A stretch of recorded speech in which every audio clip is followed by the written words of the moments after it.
Hey guys, welcome to episode 4 of Get It Off Your Chest. We've actually got a special episode today. It's an all boys episode. Um, Allison's Allison's actually helping out with fundamentals today, so we've got the boys here with me, and I think the girls are going to do an all girls episode coming soon as well. So I think it's just our chance to do an all boys episode. Vlad was supposed to join us today, but unfortunately he had other stuff to do. But thanks Vlad for volunteering before. But we do have Frank and Troy here, so welcome guys. Do you guys just want to introduce yourselves to the people that don't know you? How long you've been doing jiu-jitsu, where you started, just a bit about yourself. Don't have to go into detail, but yeah, just so you can introduce yourself. Hey guys, so my name is Frank. I started Jiu-Jitsu at the end of 2019. Yeah, started at Alpha Jiu-Jitsu in Blacktown, went to St. Mary's, Alpha St. Mary's, and then around 2020 went to Club de Ludus. Yeah. Nice. What belt are you, bro? Currently purple belt. Yeah. Nice. What do you do outside of work? Outside of gym? Any other hobbies? Hobbies, I think what I do for work, I work for Telstra in the retail store. Currently studying civil engineering in my 6th year because I've been doing part-time, bit focusing on other stuff, but that's all good. Yeah, hobbies, I'd say, yeah, just jiu-jitsu really. They're really not really into like ball sports, can't catch a ball for shit, can't throw a ball. Like to go out with the boys. Yeah, that as well. That's what What is Mrs. Let's? I'm Troy. I'm a blue belt in Jiu-Jitsu. So when I first started was just before COVID actually hit. So just before COVID hit, I started training at Valor Academy in Dural. And then a couple weeks into training, first lockdown, couldn't train. And that's when I was like really getting into it. So I was enjoying it. And then lockdown hit and it was like, fuck, now what do I do? Then gyms opened up again.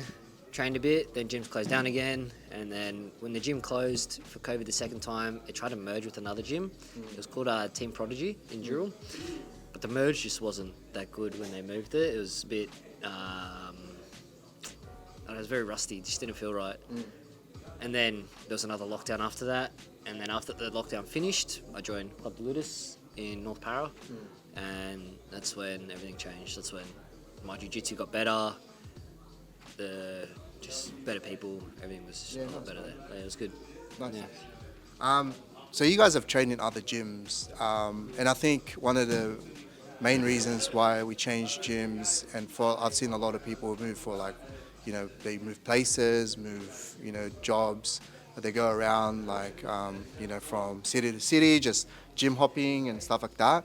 But what made you change like gyms initially? Like, what's the reason for you to make the move? I think for me personally, I just wanted something different. I just wanted to learn like new stuff. With jiu-jitsu especially, it's kind of the best part of like the best grappling sport because you get to merge other grappling sports into it. Like you have your judo, you have your wrestling. So one of the things that really kind of shined with Club de Luz was that they do like judo, wrestling as well. And yeah, that's one of the main reasons why I moved. But one thing I do want to mention is that, it's like we move gyms to gyms, but like I think as you stay in the sport longer, you also realize like everyone's jiu-jitsu's journey is different, but then also not everyone sees jiu-jitsu the same way as you. And you kind of have to accept it, if it doesn't work for you, then you have the choice to move other gyms as well. But yeah, so there's no really like good gym or bad gym. It's just the way that you see jiu-jitsu. What works for you? Yeah. Can you elaborate on that? Like, that's actually a really good point because, like you said, every person's got a different perspective of what jiu-jitsu is for them. Yeah. And some people stay in the same gym for some purpose, but others move for a different purpose. But what do you think? What do you mean by your perspective could be different from Troy's, could be different from mine? Yeah. I mean, like, some people, want a gym that's really close to home. They see it as a hobby. They don't want to compete as hard, And then if you're in an environment where it's like most competitors, obviously, you are prone to getting injured more, the mentality, and also not only that, it's kind of like that brotherhood aspect as well won't be the same because you guys don't have the same goals. Yeah. Yeah, I think that's one of the main things. And then what else, I think culture as well. It's like, Or for example, some gyms, they make you only wear, the one uniform, and then, for some people, that's a good thing. For some people, it's not. It really depends on the person. Yeah. I see why you're smiling. We're all Gucci here. Coach. Coach.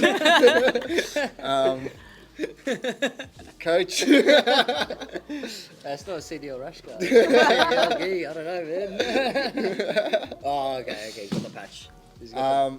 What about you, Troy? Like, do you have anything to add to that? Like, what's like for you? What was the reason you moved gyms? And you said, and I think I'll point out, like, you mentioned that one of the mergers for your gyms was a bit sus. Like, Yeah. I don't know what the word you use, but Like, it didn't feel right when the merge was there. Like, it was a new gym. What do you mean by that? Can you elaborate on like what you mean by that? I think it was more so didn't feel right because everything was new. There was new staff at that gym, new people. Just So you don't think it was established? Is that? I think so. It just wasn't as established as what our old place was like. Like, our old place was very beginner. Like, the coach was Vish. He was a brown belt, and then we had a purple belt as a coach as well. So it wasn't like as advanced as the classes can be here. It was very beginner, but it was good to start there. Like, I'm happy I started there. And then the people training there, they were good people. They were all nice. We had a good culture there. But I liked competing. I've always, like, when I grew up playing footy, so I've always been a bit competitive. Sure. So I did want to compete, and then I competed once at that gym, and the guy versus just seemed like he was levels ahead of me. So I felt like that gym probably wasn't it for me. Yeah. And then, I thought maybe when we moved to the new gym, it could change, but when we were there, it just felt the same. One of the coaches left, and then one of the coach could only train once a week, so it was just, we weren't getting good classes in, so it just didn't feel right. And then I wanted to change to like increase my skills in jiu-jitsu, and then I feel like I got that here. Yeah, nice. So it was good, but yeah. Nice. How did you find out about this gym? Oh, so Chris and Pem actually trained at Valor at my first gym. They used to train there, and then every now and then they said that they used to come to Club de Ludus. And I knew of Khalil because I know he used to coach at the UFC gym in Castle Hill. Popular guy, eh? Yeah, he's a popular guy. It's not his looks. I think it's just his skill. But yeah, I heard of Khalil. Convincing guy. Yes, I heard of Khalil, and I knew Chris and Pam were coming there, so I was like, oh, may as well try it out. It wasn't too far from home. I think it was maybe. Did you start at North Parramatta as well? Yeah, I started in North Parramatta, yeah. And at first I was very hesitant on it because I thought it was far. It was only 20 minutes, but 20 minutes is like nothing now because I'm traveling here. He was 25 minutes from my place, but it's worth it. Like, because my old gym was 5 minutes from my house. Oh, okay. So it's like 20. That's actually a good segue because convenience versus quality is another thing, right? Yeah, like, definitely. You could have something down the road, but it might not be as quality as you'd like it to be. Maybe it's not the type of gym that you want it. Yeah. You want to be in, competitiveness, or maybe it's too competitive or something like that. Yeah. No, exactly. I know you guys are already pretty comfortable. Like, I hope you guys are like comfortable in this now. But I did have an icebreaker for you guys like before, which like the conversation just flowed by. I forgot to ask you. The last guest that we had. So what do we do every week is we ask the guests to ask the next guests a question, which they have to answer, obviously. So, do we know who the next guest is? No, you don't. Okay. But you get to ask the question at the end of this. But the last guest that we had, their question was, did any fighting games like Tekken, Street Fighter, or anything like that influence you to start martial arts, like like jiu-jitsu or any type of martial arts, like growing up? So my cousin actually used to have UFC too, and we used to always verse each other in that. And we always used to do. You could only do standing. You can't take it to the ground. It's boring if you take it to the ground. But then I ended up getting the game. Used to start playing it, and then when you do like the Makiria mode, you can work on jiu-jitsu, you can work on wrestling and all that. And then I started seeing jiu-jitsu and I was like, fuck, this looks actually pretty interesting. And then I was like, may as well try it. Yeah, nice. And then, yeah. So you start jiu-jitsu because of the game? Yeah, or- because of UFC too. Yeah, Yeah, nice. UFC too when I was playing as Conor McGregor back in his prime. Yeah. Wrestling with Conor McGregor. Yeah. I think Conor McGregor started it for a lot of A people. lot of people, Yeah, a lot, yeah. But I don't know if that like that's like watching the UFC, not Nah. necessarily like. Oh, playing. I never watched the UFC until I was maybe 19, Yeah, maybe. right. And then I How, was how old are playing- you again? I'm only 24. 24. 24. You're I'm 22. 22. Yeah. Like we got some young boys, but they're very mature. Like sometimes. Sometimes. Not Off camera, off camera. off camera though. Off Come camera. on, man. After this, we're gonna get eat, but dangerous. Yeah, I think fighting games. I think it'll be like I just have this like Dragon Ball Z game back on the DS. Yeah, I think yeah. that was one of them for sure. Did it like kind of influence you to like wanna like learn a Martial. like, learn Yeah. fighting, I or- think if it was like karate specific, it'll be Tekken for sure. Yeah, or Street yeah. Fighter. Eddie Gordo. Eddie Gordo. Nah, not so much No? Eddie Gordo. I think my favorite character was a King. You know the King? the left the and wrestler. right. Yeah, the wrestler. yeah. He's he- a wrestler. Yeah. He's a wrestler. So As long as you're not learning from Mortal Kombat, it's Oh, bro, it's that's too extreme. Bro. Shooting like guy's head off with a fireball. Get over here. What was his name? The ice dude. Oh, Sub-Zero. Sub-Zero. He's Yeah, my yeah, favorite, man. Sub-Zero. I grew up with those games. Yeah. Like, what games did you guys grow up like playing? You wanna go first?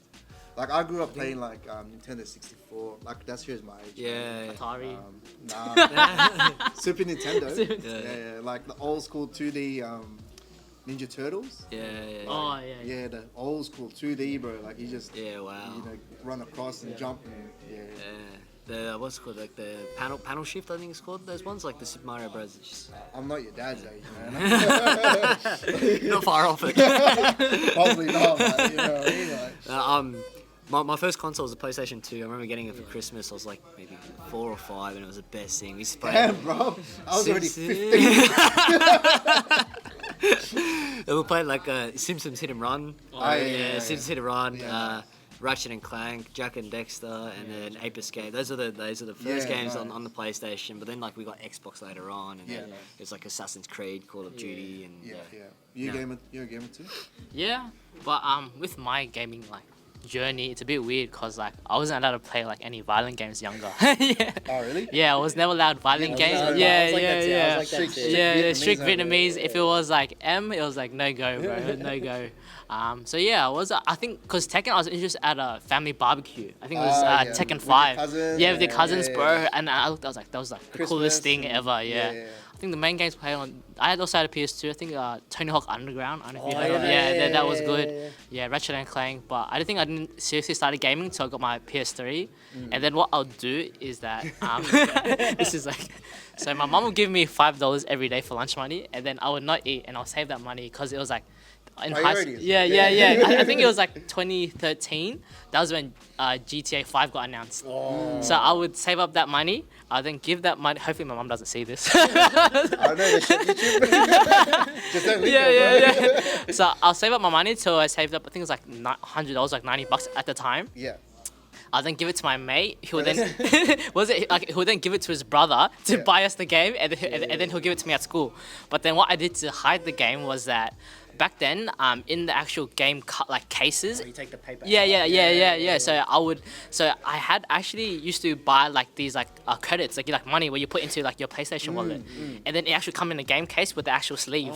So I got the sleeve of that, put it in front of the GTA 5, so that it looked like. That's smart. And then every time it'll be like the loading screen, and you see it go, I'll quickly go back to the. Yeah. But yeah. That's I funny. remember- yeah. Well, hopefully Frank's mom doesn't see this. Like, Yeah. Well, too late now. Yeah, I mean, mom doesn't understand English, so. Yeah. Well, that's Hopefully that's all good. How do you say Vietnamese? We're not speaking Vietnamese. We're not speaking Vietnamese. No, that's cool. Thanks, man. Well, you guys can think about your question. You don't have to ask it now, but we'll ask it at the end of the episode. But I think yes is the answer to the question. Yeah. It had some sort of influence. Yeah. Obviously not particularly Brazilian Jiu-Jitsu, Yeah. but obviously martial arts. Sort of combat. Yeah. Combat sport in general. And I think starting young and being like seeing that like young actually does influence that sort of behavior. Luckily, like for a lot of people, you know, it doesn't always, like for you guys, I think it's a good thing that you found like jiu-jitsu, and you know, you can see, use what you see in a safe environment, whereas other people, unfortunately, you know, they see that, and then, you know, they don't know where to use that energy, you know, use what they see, and you know, they obviously go down the wrong path. So the question I have for you guys is, obviously we've all had our troubles, right? Like growing up, like I've had my fair share of troubles. Like for me, basketball was what, you know, kept me out of trouble.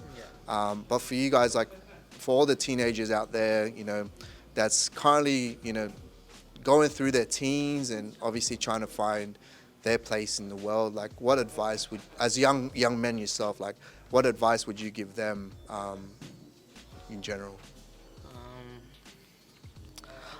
I don't know. It's hard to say for me because like I was always sheltered as a teenager. You know, I wasn't properly allowed out to I was like, I reckon like 19, 20 almost. So, but When I was born out, it was like, Yeah. the parents, it's like, who you going with, where you going, what Yeah. time you going, what time you coming back. Yeah. Yeah. I think if you're a teen, I think it's like, I think when you're younger, you kind of just only like look at it from your perspective and never like really off like your parents or like your teachers or your friends. You know, it's like, yeah, I think it's really just like have a sit down. You know, most teens, they just sit in their room and just like, you know, kind of complain. I think it's like about being really self-aware. If you're able to get that self-awareness skill up at a younger age, you'll like able to use it so much in life. What helped you like find jiu-jitsu as a way to like escape? Like I know Yeah.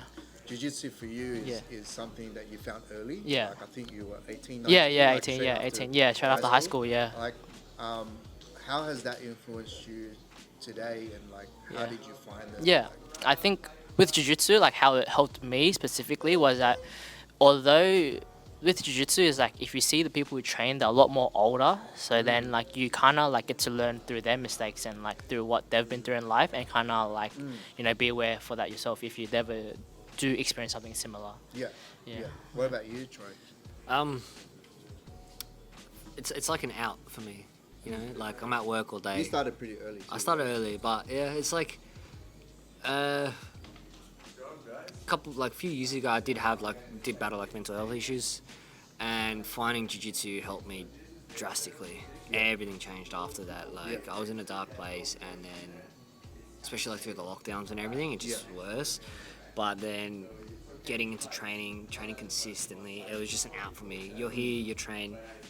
There's days where you wake up and you're like, I don't want to go to training today, but you still go, and you don't regret it after. You feel good after, and then like the friendships you make here as well. Like it's the best. Like it's my way to escape.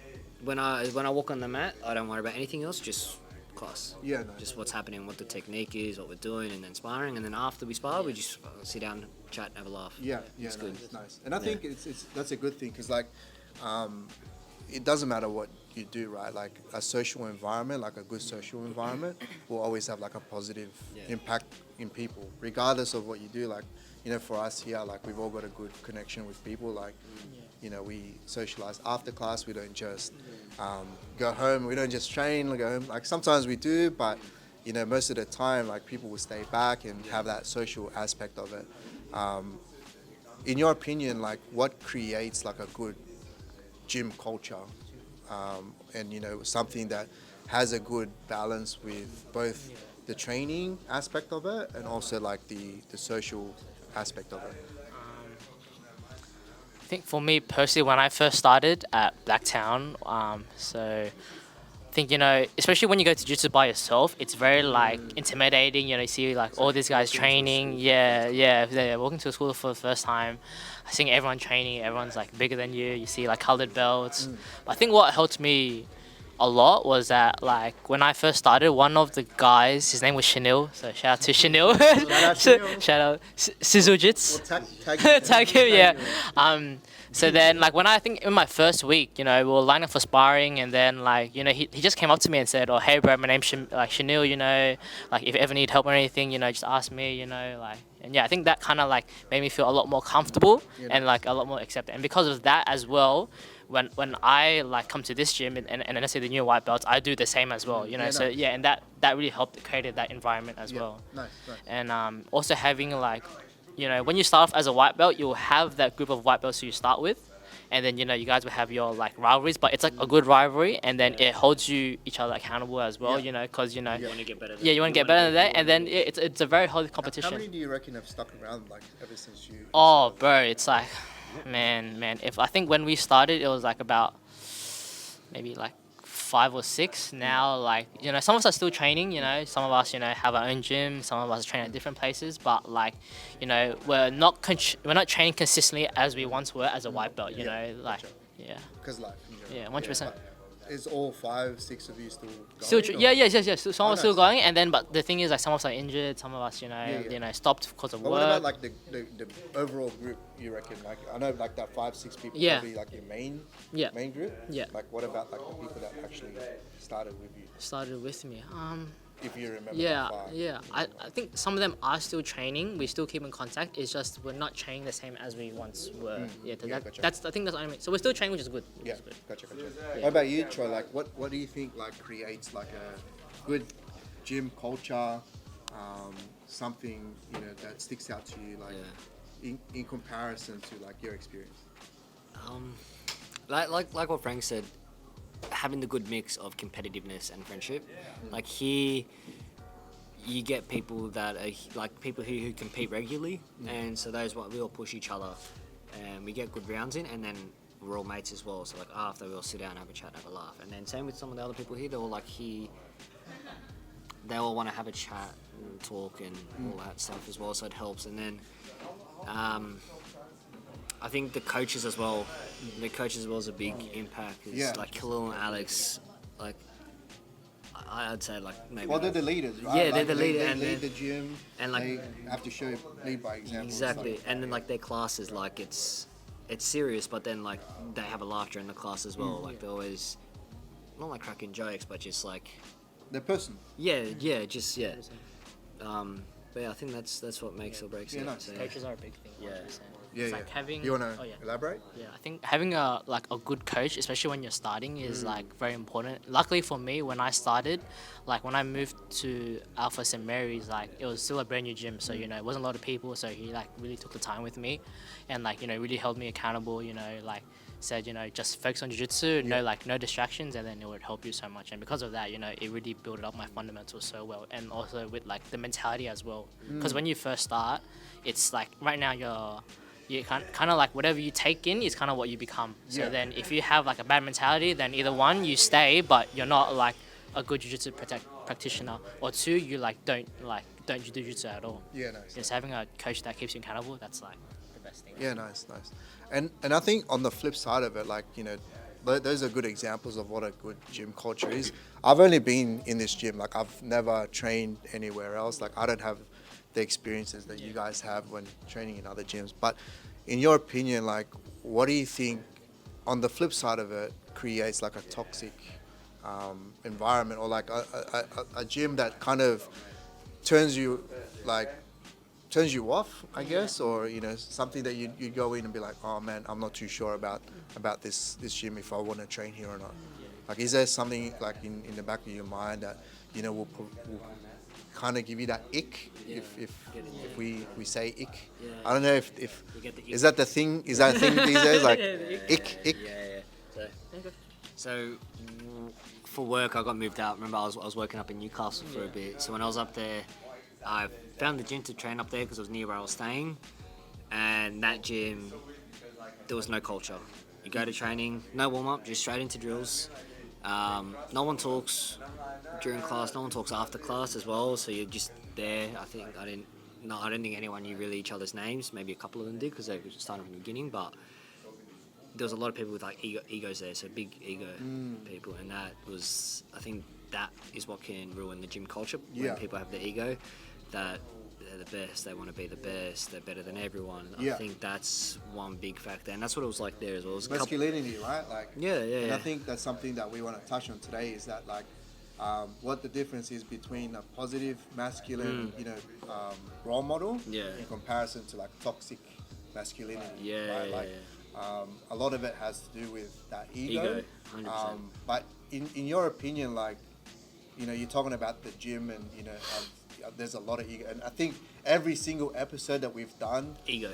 has something to do with ego. But yeah. every single episode also kind of branches off a different perspective on that word, right? And I think as an all male episode today, you know, one of the things that we should touch on is that toxic masculinity. Like, what does that mean, like, for us as guys? Like, you know, like, what does it mean for you guys? When I say that those two words, like toxic masculinity, like, what does that mean?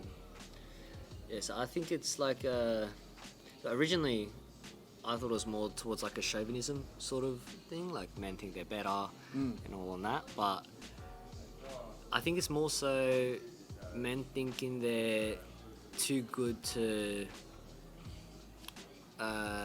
like too strong to express their emotions, sort of thing. Like think they're like like if someone's like feeling down, they don't feel like they're strong enough to speak up to people. Yeah. Which is one thing. But then it's hard because you need to have that strength. Yeah. I think to be masculine, you need to have the strength to be able to push through times when it's tough, because the way the world is now, it's we're in hard times, so 100%. we have to be hard. Like there's a saying, I don't know if you guys have heard it. It's like hard times create hard men create soft times create soft men, and then soft men create hard times. So I think now we're in like that soft men hard times stage, which is, it's a reality, but it's that's why we need to be strong. Yeah. Because But I think a lot of people get confused when we say strong men. They've got a different perspective on what I think that is. mentally strong. Yeah. Mentally strong. Gotcha. But there's one saying I heard on a podcast. It's I'd rather be a warrior in a garden than a gardener in a wall. Yeah. Yeah. So having jiu-jitsu has helped. It's like not like physically like, oh, I train jiu-jitsu, if I'm in a street fight, whatever, I can sort of defend myself. It's not like that. It's more so to drop the ego. So when I started training, I was shocked. I got thrown around by someone half my size. I was like, shit, I want to learn this. Yeah. So then my ego became my enemy. So I wanted to prove to myself that I can do this. Yeah. So Gotcha. What about you, Frank? What's the question again? What's the question? Goes to show he's listening. toxic masculinity. Yeah, so like with toxic masculinity. In general, or like in the gym? I think we're in jiu-jitsu, right? Yeah. Like I think a lot of the topic that revolves around what we're talking about is, you know, in jiu-jitsu in general. I think the beauty of jiu-jitsu is that like it kind of takes away toxic masculinity of like how most people see it, because like it tells you, you know, to do your best, but also to drop the ego, you know, always be open to like listening to everyone. So so in jiu-jitsu, I think it's like one of the best sports for like normal masculinity, or whatever you want to say. Gotcha.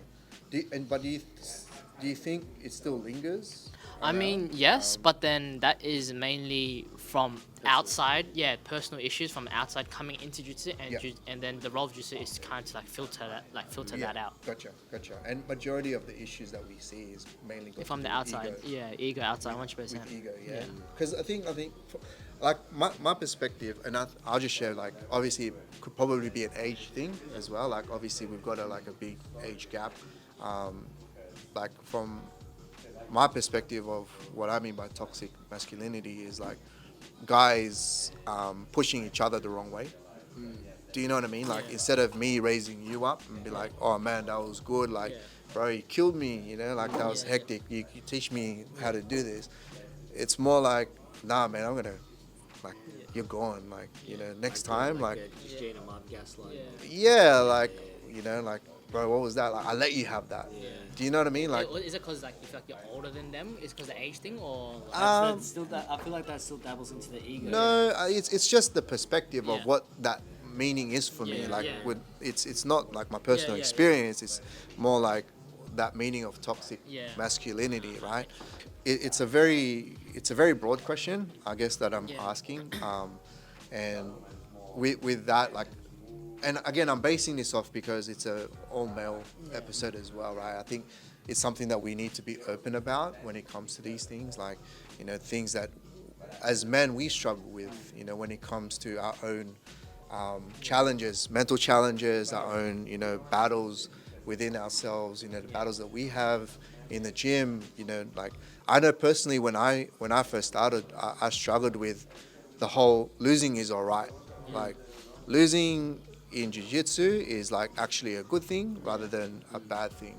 Well, what my first coach always said is like you win or you learn. You don't lose. If you lose, you're learning, and that stuck with me. Even like in comps, I lose, but like I'm learning from that. Yeah. You're the guy that like does all the the quotes on Instagram and stuff. Hey, like all the inspire. You should start an Instagram like with all these inspiring stuff. Like Troy with the. What's your phone lock screen? Is it like a samurai? Thing? But do you guys get Yeah, the gist of what I'm 100%. saying? I Like, think- let's out there like people don't realize like guys struggle too. Like people think that jiu-jitsu is like a male dominant sport and everyone just needs to be tough, everyone needs to be like a bunch of killers, a bunch of and to a degree you have to be like you have to have that mental aspect of it, like man, like you got to be mentally strong. You got people trying to choke you, people trying to like break your limbs and stuff, right? But there's got to be a limit to that when it comes to your mental, like I guess how strong your mentality is when it comes to this. Like jiu-jitsu is not for everyone, right? But what do you think, creates that environment where people it can be for everybody, or it's something that, what do you think you struggle with that you can, and I don't want you to get too personal, but that you can share with people out there that they don't realize like jiu-jitsu does this, and jiu-jitsu, this is something that isn't all bad when it comes to jiu-jitsu.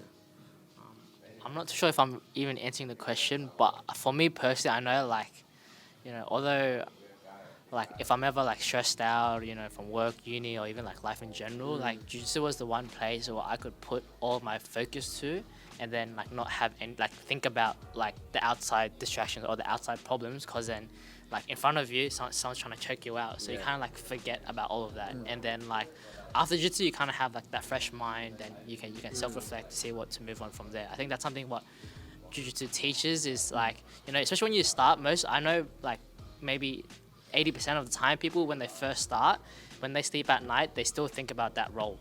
They still think about that role, or like what I could have done better. So I think that's something what jiu-jitsu could play into life. Yeah. What was the question? Mr. Inspiration. What was the question again? Like from your perspective, like what are your struggles, man? Like when it comes to jiu-jitsu, like that no one realizes in the outside world, like when they look at the gym, they go, oh man, these guys are like tough, bro, like that guy can kill me, blah blah blah. But they don't realize like there's a mental aspect to this that we all struggle with, right? Like and you guys said it before, like I don't feel like coming to the gym today, like this is like mentally I'm not here, like I don't, but when you end up coming, like you feel a lot better, right? Like what do you struggle with sometimes, like when it comes to training, when it comes to like we have that skill level issue. We've got skill level issues which we all know, Troy, but we're talking about more mental, like emotionally, mentally, is that more? I fully understand. I think like what kind of stops someone coming to jiu-jitsu like after they've been training. I think it's like one of the things as well is like when you do find a gym, it's good to find a gym close to home as well, so there's not as much excuses. And also if you start jiu-jitsu and you're fully committed to it, like don't have any like outside like distractions. It may sound bad, but like all of like the high belts that I spoke to is like they always told me when I was like fresh 18, they're like, Frank, don't get a girlfriend. Like, they told me straight up, don't get a girlfriend. And like But he does. Coaches don't play. Coaches. But outside like the distractions, new stuff that you let into your life, and then you kind of choose that over jiu-jitsu, and that is something that you kind of like Finding the can, balance. yeah, finding Finding the the balance. balance is And then and then you end up compromising. You end up you're like, okay, I can take a day off, for this day. This is more important. But if you're fully committed, just only do the sport. Have still work. If you're studying, still study. Just have like work, study, jiu-jitsu. That's it. Like don't go out partying. Yeah, yeah. It is hard to commit to the sport. Yeah, yeah, man. 100%. I was doing basketball and Yeah. jiu-jitsu at one point. Like I was playing comp. Like I was playing Tuesday, Wednesday comp basketball, and then I was coming to jiu-jitsu like 2-3 times. Bro, it's tough, Mentally, right? mentally Like draining, yeah. physically draining, mentally draining. Like once you commit, like you need to commit. Yeah, like, yeah, 100%. but what about you, like Troy? What are your struggles when it comes to jiu-jitsu? Finding the balance is hard for me. So I have a missus. I have a missus like Troy, free Frank, free Frank. like Oh my god. finding the balance between work, my missus, training, and mates as well. Yeah. It's hard to fit in because I love training. I love being here. I love coming to training. I love learning, getting fucked up. And then most of us like want to do weights as well. Like, Yeah, and then weights as well. Yeah. So like finding the balance. Like now, I'm like having to wake up 4:35 in the morning to do weights in the morning, so that I have time after work to recover, relax a little bit before coming here. Yeah. Otherwise, it's just too much. That's why it's important just to have like jiu-jitsu, and then Yeah, don't have too much, because when you have too much, you're gonna like. It's hard. Yeah, It's hard. And then like if I'm training for comps as well, I'm trying to prioritize. Diet's one thing, but I'm trying to prioritize training too, so that I have to sacrifice seeing my mates, going out for dinner with my mates, seeing my missus. I still see my missus. It's not like I hate her. I just gotta find it. It's not that I don't. It's just. Hopefully they don't watch the whole episode. My missus probably will. Snippets. Alison, cut this. Alison, cut this out. This part's boring. At least now you have a like what's like a title, like something to capture. I hate her. That's coming the title. Yeah. Clickbait. No, it's like just because when I'm training for comp, I want to do good in the comp. Yeah, 100%. So I want to do good. So I feel like I have to prioritize training just for a couple of weeks beforehand, just so I know I'm ready when I'm there. Because there's been times where I've gone to comp and I wasn't ready and I did shit and I was really shitty about it. But then there's times where also I trained a lot for it and I still did shit. Yeah. So it's like it's the worst of two evils sort of thing. Gotcha. Yeah. We touched on this a little bit before when you spoke about when you first started jiu-jitsu, like your friend Chanel, helped you out. Yeah. As guys that's been training, 5-6 years, you've been training for 3-4 years. What do you think is important for people who have been training for a bit to sorry, let me rephrase the question. What's important for people to do for new people when they first start jiu-jitsu? Like you said, it's very intimidating when you first walk into the gym, especially when you go by yourself, But as guys who are higher belts, who've been training for a long time, what can we do as those experienced guys to help make people's experience a better first experience, to make them want to keep coming back and keep training? It's a good question. Yeah. Very good question. I think especially with the guys who have been in the gym longer, most of the time what we do is that we kind of stay in our own clique and just say it's a hi to our own clique. I think what we can do to kind of invite everyone is just to say hi to everyone, and then after that go to your clique, And then even, it wasn't even drilling partners as well. I think it's good to drill with other people, because then even roll to roll up, because they always have, I know when you start you have so many questions, and then you don't want to always annoy your coach, so it's always good, and being there to provide those answers. And then even if you don't know the answers, say, oh, I don't know this personally, maybe go ask coach. Yeah, so that was one of the good things. Nice, man. I think that's a really, really good, because I feel that I feel like we do have cliques, and I think that's an important point for as a culture in general, right? It's nice to have those little cliques, but as somebody new, it is very intimidating seeing you've got your more experienced guys, like, off to themselves, like, and the questions you ask yourself is, how do I become a part of that, right? And I think that's important to be like, how can we make them feel like they're a part of the community, as a part of the gym, and eventually create their own little cliques, and be part of the wider gym. Like for you, Troy, like, what do you think is something that we can do as like more experienced people in the gym to make newer people feel more comfortable when they first start? I think it's just being more welcoming. Like, not that we aren't, but just to be, just when we see new people come in, go up to like how Chanel did with Frank, go up, introduce yourself, hey, Chanel, whatever. You new here? How long have you been training? What made you start? Like, there's been a couple of times where I get put with like a new person to when they on their first class, or I'll go up to them and ask them if they want to just partner up for the first couple of drills. That way, it helps build their confidence a little bit. You can see at the start they're a bit all jittery because they're nervous, but then like towards the end of the class they will like ease into it. But going into the gym for the first time, it's intimidating as fuck. I remember my first time coming to the gym, it was scary. I saw all these people. I was used to a gym full of white belts and 1 or 2 blue belts, and I come into the gym, it's brown belts, purple belts, and I was like, shit, this is going to be intense. But it motivated me as well. And then, but even still, when I was training in Newcastle, they're walking into that gym for the first time, I was still really nervous, just because it's a whole different thing. I felt like walking into a school for the first time. Yeah. So it's hard, but it's part of the journey, I think. Yeah. It's part of the journey. Yeah. And bro, like you said it perfectly. One encounter could probably make or break your whole journey. You know what I mean? Like, for you, that memory is gonna stick with you for the rest of your life, just because some random guy on your very first day said hello to you and said, what's going on, what's up, and now you're here. You know what I mean? And I hope like we can take that as an example to be like, man, we don't need to just have our own little cliques, because I'll be honest, when I first started, like, I'm a very social guy, but I do also struggle with anxiety.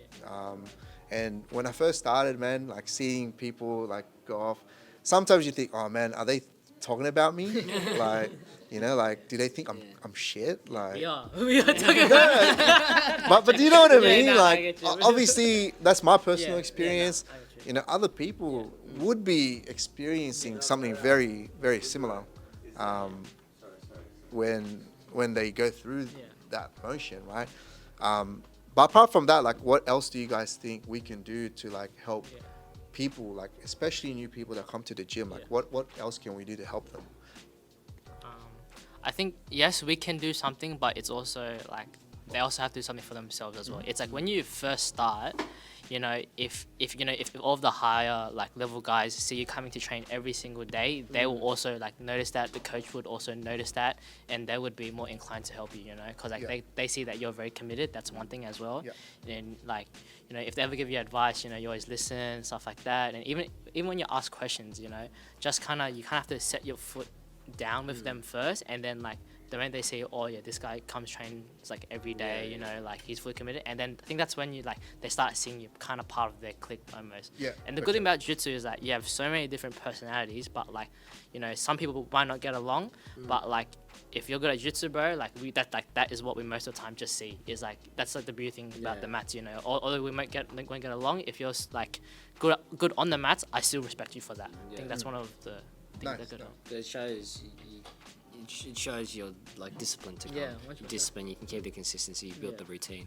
That's one thing. That's what I like as well. The people who come in here consistently, they're disciplined. They have a routine. So it's something in common that you guys would have. But I still remember when I first came into the gym, there was like their own groups, people in their own groups and stuff. I was like, oh shit, what do I do? I just went and sat on the side, waiting for the class to start. I remember these days. You guys sit on the side. When's class starting? And then you wait till everyone has a partner, and then you pick the one person that doesn't have a partner, or you have to join in at 3. I think that's how I met you as well. I think I joined in on three-way with you guys. 3. Pause. That sounds so bad. But then this sport again, it is a bit like that sometimes. It is. And I think that's one of the things that's intimidating as well is how personal it is, like how physically close the sport is, right? Like it's very, very intimate. You walk in for the first time, you see some guy's balls in front of, some other guy. But, when we get comfortable, we obviously get comfortable. It's for the sport itself. On the flip side of that question that we asked about, what we can do, what advice would you have for newer people on what they can do to like really try to fit in, try to get comfortable, and for themselves, like what do you think they can do for themselves? One, I think like don't have an ego. You are brand new. Because the ego, when people see that, if you're just trying to win the role, people will see that, and people will obviously not be inclined to like roll with you or even just talk to you in general. Just trying to use their strength. Yeah, use their strength. If you're like open to learning, that's something. And if you come consistently, everyone will see that. I think that's the main thing I just want to say. Is like if you come consistently, come every day, it's like people will see, and then people like they'll know you at the gym. If you only come like twice a week, and then like you're wondering why like no one's talking to you, well, that's because you only come twice a week. Like I think like Frank said, dropping the ego, but also I had it in my mind before, but this when you started talking about Got to dig into one of your inspirational quotes. There's like so what the question was like what can new people, so like obviously when we spoke about like what we can do for new people when they first join, like for people that do come in for the first time, like what can they do for themselves to help them with their growth and obviously try to feel a part of the community. Definitely building the consistency. Definitely building the consistency. It helps big time. It helps big time. But also introducing yourself to the people as well. Yeah. Also going around I remember my first time didn't introduce myself. I was shit scared. Shit scared. But like now, when I went into the new gym, I introduced myself to a few people, but I just got the vibe that gym just wasn't that kind of gym. Yeah. Here, I feel like it's more like that kind of vibe, but it's still, for other people going to other gyms, it's hard. So I think they got to make the step as well, because it's not going to be handed to them. It's not going to be handed to them. Which is why they have to get good at jitsu, so that we actually... Just my 2 cents on that. As a new guy, like you do have a lot of questions, right? So I think as a new person, you just need to ask those questions. Not being afraid to ask. I think there's no such thing as a dumb question unless you've repeated yourself more than 3 times over and over again, right? But in class, I think sometimes white belts do get a little bit intimidated asking questions, especially when they don't understand, and they're just like, oh, we'll let it go, and then try to drill it without completely understanding it. I think that's one advice that I would give to newer people is, ask more questions. Don't be scared to ask those questions to higher belts, to the coaches, especially the coaches, and especially during the drills. Like, I think during the drills, everyone's already trying to understand it, but white belts especially, they're more lost in those cases. So asking clarification on those questions, I think, is a big thing. I don't think any high belt's going to turn down the question either. Yeah. For white belts asking them, like I know for me, if someone's struggling with the technique and they ask me, I'm always happy to help, because I know that when I was in that position and I needed the help, it was so hard to get help. It was hard to get the help. I mean, I'll speak on behalf of you two because I'm still a white belt, but you were one white belt once before, you were both, in that position before. So I think you guys can probably both agree, like, these things that white belts go through, you would understand. So, the best people to talk to about these sort of things is the people that's been there, right? The coaches, the higher belts. Listen to your coaches. Sometimes even other white Listen belts. to your coaches. We'll wrap it up in a bit, but I think if you guys have any other advice for especially young people, teenagers, because you guys would know that in this generation, like I grew up in a different generation. I am 34 years old, You guys grew up, obviously, 10 years later. more than 10 years later, man. Like, a Hey, whole. but the thing is, Alan's very good for his age, bro. Thanks, It's a man. Filipino, yeah, Thanks. It's a Filipino. Stop gassing me up, Frank. Man, I might have to fight your girlfriend, bro. He's so red right now. Can't tell because I'm dark, but yeah, do you guys have any other advice you want to give young people, in especially to try to get them to go into a direction where it's good for them? Doesn't have to be jiu-jitsu related. It could be just life advice in general. But you guys, as far as I can see, like you two are going in a good direction in your life. Like you guys train, work, you guys, have relationships. Like in general, like obviously, and I'm talking generally. I'm not talking about, your own personal choices of whatever you guys do. But I'm talking about in life in general. Like I've been in my 20s too, man, and I know like the stuff that you guys, are going through, will go through.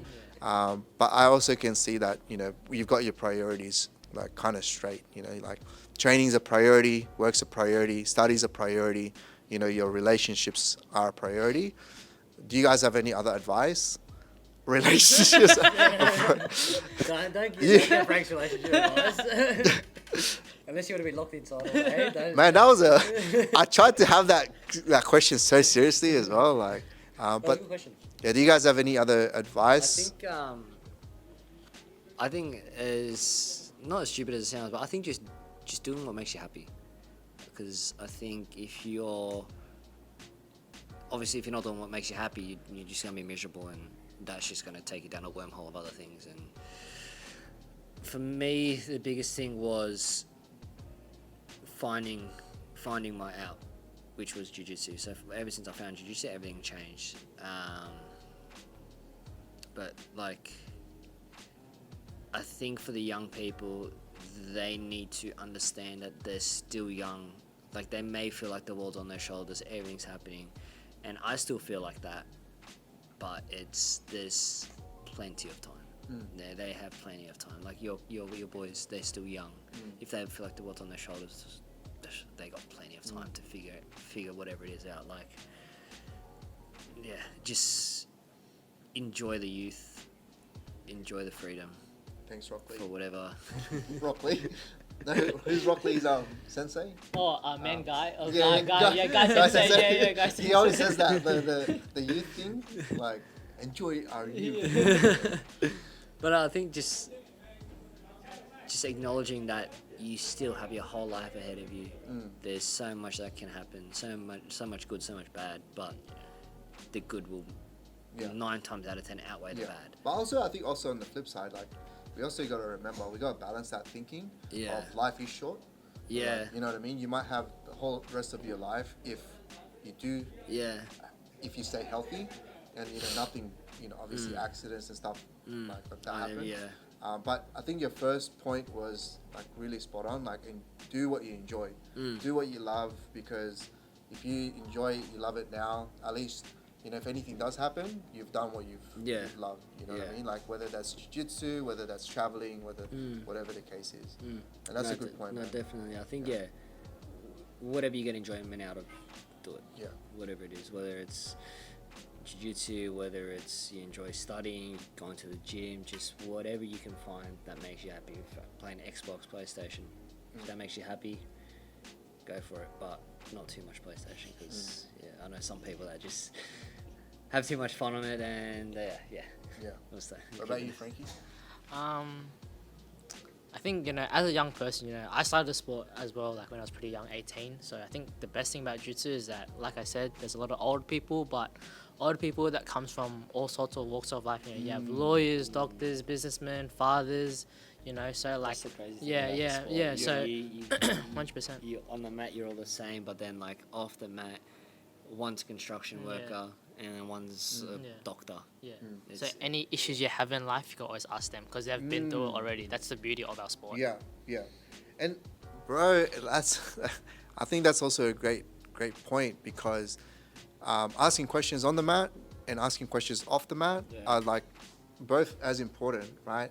Like me and you have conversations about jiu-jitsu, me and you have conversations about life, and they're both as important as it is. Like, Allison as well. Like, we talk shit on a daily basis, but jiu-jitsu, life, it all revolves around the same thing, right? Because you and Alison met through jiu-jitsu. Oh, we met through jiu-jitsu, man, and you don't know the people that you'll meet Exactly. in this sport. Like, they could be lifelong friends, like, and the funny thing is, me and Alison will talk about this when we have our own episode, but when we first met, it was pretty funny, but I'll save that for our conversation. But yeah, we'll leave that for that episode. But yeah, man, that's great. Thanks, boys. Like, as guys in the sport, I think we do have a big responsibility to make people feel comfortable. We do have a responsibility as well to like really influence younger people, younger men, on how to be respectful, like and kind, and just lead by example. Do you know what I mean? Like you said, there's a lot of older people, and you probably looked up to those older people, right? But as you grow into the sport, you're gonna be that person that young you once was looking at. You're gonna be the chenille for somebody, right? Moz was that guy for me. I said this in the last episodes. Moz was that person for me that really helped me out. Chanel's that guy for you, and hopefully, someone's gonna someday say, "Oh, Frank," or someone's gonna say, "Oh, Troy," really made an impact on my journey. But I think it all starts with what we do on a daily basis, on what we do, like on the mat, off the mat, and just be as respectful and kind. Do you guys agree with that? 100%. Yeah. Yeah. But yeah, I think every day like has a different impact. Do you know what I mean? Like, you never know who's gonna walk through that door and could be struggling mentally, and you saying hello and helping them out could make the difference in their world. So not saying that, but like when you get into the gym and you see that person, like you see the guys at the gym who make you happy.